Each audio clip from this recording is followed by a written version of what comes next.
বাংলা বলছি চ্যানেলটি সাবস্ক্রাইব করুন এবং সমস্ত অনুষ্ঠানের আপডেট পেতে বেল আইকনটি অন করুন। নমস্কার, বাংলা বলছে চ্যানেলে আপনাদের স্বাগত। পাকিস্তানে যাত্রী বোঝাই ট্রেন অপহরণ করলো বালুচিস্তানি বিদ্রোহীরা, পণবন্দি প্রায় শতাধিকেরও বেশি, সতর্কতা জারি। পাকিস্তানের সেনাবাহিনী সেখানে পৌঁছেছে। আমরা দেখেছিলাম যে আমাদের এই ভারতবর্ষে একটি বিমানকে ছিনতাই করে নিয়ে যাওয়া হয়েছিল, কিন্তু একটি আস্ত ট্রেন সেটাকে মানে যাত্রী বোঝাই ট্রেনকে অপহরণ করে নিয়ে যাওয়া, এ সত্যি ভাবা যায় না। পাকিস্তান বলেই কি সম্ভব? কিন্তু এর পেছনে একটা বিরাট কারণ আছে। কেন? যা জানা যাচ্ছে, আগে যে সমস্ত সংবাদ মাধ্যম, বিশেষ করে পাক সংবাদ মাধ্যম, যে ডন জানিয়েছিল যে বালুচিস্তানের রাজধানী কোয়েটা থেকে খাইবার পাখতুনখোয়া রাজধানী পেশোয়ারগামী জাফর এক্সপ্রেসকে মঙ্গলবার দখল করেছে বালুচ বিদ্রোহী। আবার বিদ্রোহীদের এই যে হানা, তাতে প্রায় 100 জনকে পণবন্দি করেছে স্বাধীনতাপন্থী সশস্ত্র বালুচ গোষ্ঠী BLA, অর্থাৎ বালুচ লিবারেশন আর্মি। এই বালুচ লিবারেশন আর্মি কারা? এটার পেছনে একটা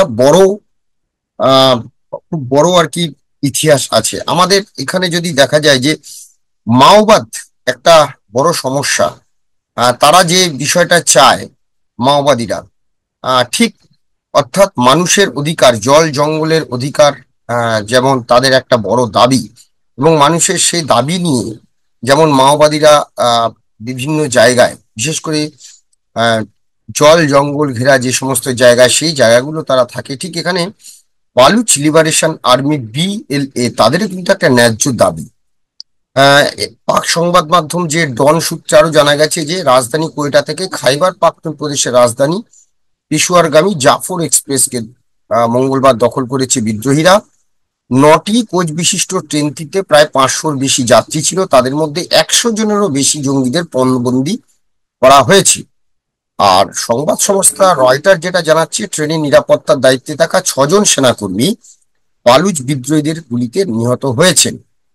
যদিও BLA, অর্থাৎ বালুচ লিবারেশন আর্মি যারা, তাদের তরফে জানানো হয়েছে যে 100 জন যাত্রী তাদের হাতে পণবন্দি। বালুচিস্তান সরকারের যিনি মুখপাত্র শাহিদ রিম বলেছেন, পেহেরো, কুনরি এবং গাদালারের মাঝামাঝি জায়গায় ট্রেনটি অপহরণ করা হয়েছে। এলোপাতাড়ি গুলি ছুটতে ছুটতে সশস্ত্র বালুচ বিদ্রোহীরা ট্রেনের দখল নিয়েছে।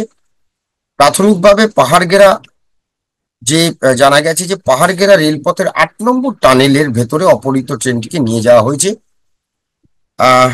মনে করা হচ্ছে যে ওই ট্রেনে বালুচিস্তানে কর্মরত অনেক সেনা কর্মী রয়েছে। কিন্তু প্রশ্ন হলো, কেন এরকম একটি ট্রেন পণবন্দি করে কেন করা হলো? এবং এই যে BLA, অর্থাৎ বালুচিস্তান লিবারেশন আর্মি, এদের দাবিটা কি? ন্যাশনাল আর্মি BNA, পাকিস্তানের বৃহত্তম প্রদেশ কিন্তু এই বালুচিস্তান, এবং সেখানে প্রাকৃতিকভাবে সবচেয়ে সম্পদশালী সেগুলো বেহাত হয়ে যাচ্ছে বলে বালুচ যারা নাগরিক তাদের অভিযোগ। আর বিশেষ করে এর জন্য দায়ী তারা করছে পাকিস্তান, চীনকে, এবং তার জন্য তারা পাকিস্তান এবং চীনের যে অর্থনৈতিক করিডোর, সেটা CPEC তৈরি হওয়ার পরে গত কয়েক বছরে এইখানের যে প্রাকৃতিক সম্পদ, সেই প্রাকৃতিক সম্পদ লুটের কিন্তু বেড়েছে।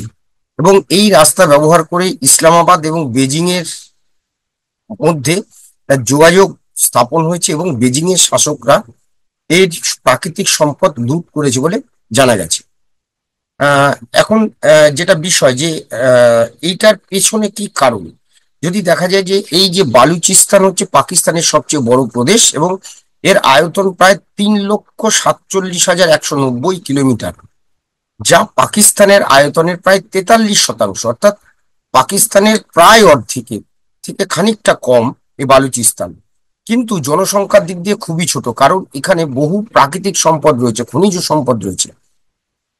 বালুচিস্তানের উত্তর পূর্ব দিকে আছে পাকিস্তানের পাঞ্জাব এবং খাইবার পাখতুনখোয়া, পূর্ব আর দক্ষিণ পূর্ব দিকে আছে সিন্ধু, দক্ষিণে আরব সাগর, পশ্চিম দিকে ইরান, আর উত্তর ও উত্তর পূর্ব দিকে আছে আফগানিস্তান। আর এখানের যে এই প্রদেশের, বালুচিস্তান প্রদেশের প্রধান যারা জাতি, অর্থাৎ এখানে যারা বসবাস করেন, তারা হচ্ছে পাশতুন এবং বালুচ জাতিগোষ্ঠী। তাদের মধ্যে রয়েছে ব্রাহুইস, হাজারা, সিন্ধি, পাঞ্জাবি, উজবেক, এইরকম। এই বালুচিস্তানের এই যে বিপুল প্রাকৃতিক সম্পদ, সেই প্রাকৃতিক সম্পদ থাকা সত্ত্বেও সেখানের মানুষরা, সেখানের নাগরিকরা বৈষম্যের শিকার বলে অভিযোগ। বিশেষ করে গ্যাস, কয়লা, তামা এবং সোনার বিশাল মজুদ এখানে রয়েছে। এবং বালুচের যারা নাগরিকরা, তাদের যারা স্বাধীনতা চাইছে যারা, তারা বহু বছর ধরে অভিযোগ করছে যে পাকিস্তানের কেন্দ্রীয় সরকার তাদের শোষণ করছে এবং তাদের যে ন্যায্য পাওনা, সেই ন্যায্য পাওনা থেকে তাদের বঞ্চিত করা হচ্ছে। অর্থাৎ অর্থনৈতিকভাবে পিছিয়ে পড়া পাকিস্তানের সব থেকে পিছিয়ে পড়া অঞ্চলে বালুচিস্তান, কিন্তু এই বালুচিস্তান থেকে প্রাকৃতিক সম্পদে পরিপূর্ণ, অথচ এই জায়গাটি সব থেকে পিছিয়ে পড়া অঞ্চল। এটা নিয়ে কিন্তু এখানকার মানুষের খোঁজ, যে সেখানে আমরা বলি যেরকম সোনা ফলে বা সোনার খনি, খনি যেখানে সোনা সেখানে, তো সেই সোনার অঞ্চল কিন্তু অর্থনৈতিকভাবে পিছিয়ে। এবং এই এই জন্যই পাকিস্তানের সরকারি চাকরি থেকে শুরু করে বিভিন্ন বিষয়ে কিন্তু বালুচদের বিরুদ্ধে বৈষম্যের অভিযোগ রয়েছে পাকিস্তানের বিরুদ্ধে। এবার যদি আমরা একটু দেখি এই বালুচ মানে বালুচিস্তান, এই যে 43, পাকিস্তানের প্রায় 43 আয়তনের 43% হচ্ছে এই জায়গাটা।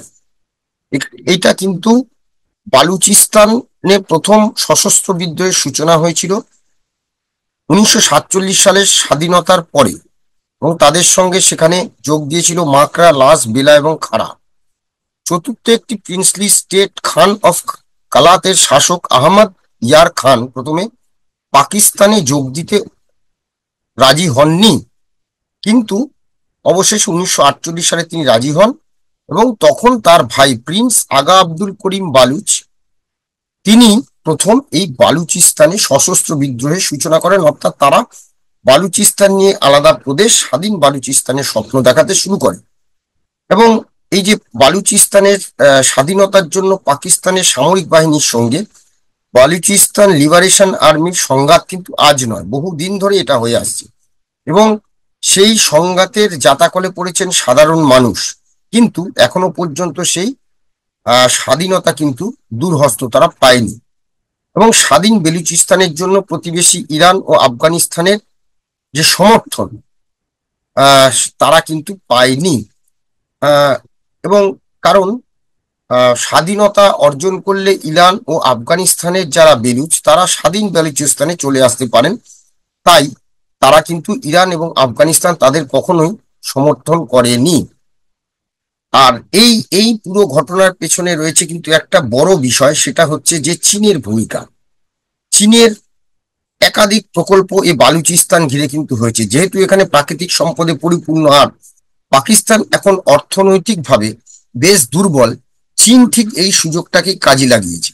চীন কি করেছে, পাকিস্তানের এই অঞ্চলটাকে তারা কাজে লাগিয়ে সেখানকার যে খনিজ সম্পদগুলো, সেখানকার যে প্রাকৃতিক সম্পদগুলো, সেই সম্পদগুলো ধীরে ধীরে তারা লুট করছে, এবং যার ফলে সেখানকার মানুষ ক্ষুব্ধ। কেন পাকিস্তান তাদের একদিকে স্বাধীনতা দিচ্ছে না, অন্যদিকে তারা বঞ্চিত, আবার তাদের যে প্রাকৃতিক সম্পদ, সেই প্রাকৃতিক সম্পদ অন্য একটি দেশকে তুলে দেওয়া হচ্ছে। চীনের যে অর্থনৈতিক করিডোর, অর্থাৎ চীন পাকিস্তানের যে ইকোনমিক করিডোর, সিপেক নামের এই প্রকল্প এখানে চলছে, এবং এই প্রকল্প গোয়াদা বন্দরকে কেন্দ্র করে পশ্চিম চীনের সঙ্গে এটাকে যুক্ত করা হয়েছে। ফলে এই যে কাজটা চলছে, এর ফলে এই গুরুত্বপূর্ণ অংশটি কিন্তু একটা বড় বাণিজ্যিক কেন্দ্রে পরিণত হবে, এবং পাকিস্তানের যারা এখন ক্ষমতায় রয়েছেন এবং সেনা কর্মকর্তারা এই প্রকল্পের মাধ্যমে বেলুচিস্তানের অর্থনীতি পাল্টানোর কথা বলেন, কিন্তু বালুচের যারা স্বাধীনতা সংগ্রামী, তারা মনে করেন কোনোভাবেই বালুচের যে মানুষ, বালুচের যে সমস্ত নাগরিক, তারা এটা থেকে কোনোভাবেই উপকৃত হবেন না। হ্যাঁ, এবং তাই বালুচের যারা বিচ্ছিন্নতাবাদী গোষ্ঠী, তারা কোনোভাবেই লাভবান হবেন না বলে তারা যে চীনের যে বিনিয়োগ তাতে কিন্তু প্রায় তারা বাধা দিতে চাচ্ছে এবং হামলা চালাচ্ছে, গোপনে হামলা হচ্ছে, এটা দীর্ঘদিন ধরে চলছে। কিন্তু চীনও পাকিস্তানের সেনাবাহিনীর সাহায্য নিয়ে এখানে তাদের প্রকল্পের কাজ এগিয়ে নিয়ে যেতে চাইছে, এবং এইখানটাই কিন্তু সংঘাত। এবং এই সংঘাতের ফলে আহ, কিন্তু এই ঘটনা, এবং তাই নয়, বেলুচিস্তানে যে খনিগুলো রয়েছে সোনার খনি, এবং সেই সোনার খনিগুলোকে কোন রকম মানে কি বলবো, যেগুলোকে আমরা বলি যে নানা রকম ভাবে, অর্থাৎ ছলে বলে কৌশলে পাকিস্তানি সেনাবাহিনী সেগুলো হাতে নিয়েছে, এবং চীনের কে দিয়ে দেওয়া হয়েছে। চীন এখান থেকে এই খনিগুলো থেকে সোনা উত্তোলন করে আহ নিচ্ছে, এবং চীনের যে ইঞ্জিনিয়ারিং কোম্পানিগুলো আছে সোনা নিয়ে যারা কাজ করছে, তারা কি করছে, এখান থেকে সোনা উত্তোলন করে একটা বড় অংশ পাকিস্তানে কে কাজে লাগাচ্ছে। কিন্তু বালুচিস্তানের মানুষের কিন্তু তাতে কোনো রকম উন্নত হচ্ছে না। এখন এই যে এতজন, অর্থাৎ প্রায় পাক সেনার তরফে যা দাবি করা হচ্ছে, অন্তত 182 জনকে পণবন্দি করেছেন বালুচ বিরোধীরা, এবং ট্রেনের যাত্রী 20 জন সেনা ও আধা সেনাকে খুন করার খবর তারা জানিয়েছে। এই পরিস্থিতিতে পাকিস্তানের সেনাবাহিনী ঘটনাস্থলে পৌঁছেছে, কিন্তু পাক নিরাপত্তা বাহিনী পৌঁছলেও তাদের কাছ থেকে কিভাবে অপহৃত যাত্রীদের উদ্ধার করা হবে তাই নিয়ে কিন্তু চিন্তিত। কারণ যদি পাক সেনা সেই ট্রেনের কাছে পৌঁছায়, তাহলে বিএলএ আর্মি কিন্তু বলে দিচ্ছে যে তারা কিন্তু গুলি চালাতে বাধ্য হবে পণবন্দীদের। এখন দেখার যে কিভাবে পাক সরকার বা চীন এই এই দুজন যারা এই বালুচিস্তানকে শোষণ করছে, সেখানকার নাগরিকরা শোষিত বঞ্চিত, অথচ তাদের প্রাকৃতিক সম্পদে পরিপূর্ণ, তাদের যে ন্যায্য দাবিগুলো সেগুলো নিয়ে এই যে পণবন্দীদের যদি তারা সুস্থভাবে ফিরিয়ে আনতে পারে, কি প্রতিশ্রুতি দিয়ে ফিরিয়ে আনতে পারে, নজর এখন সেদিকেই থাকবে। আমরাও পরিস্থিতির দিকে নজর রাখবো। সবাই ভালো থাকবেন। নমস্কার।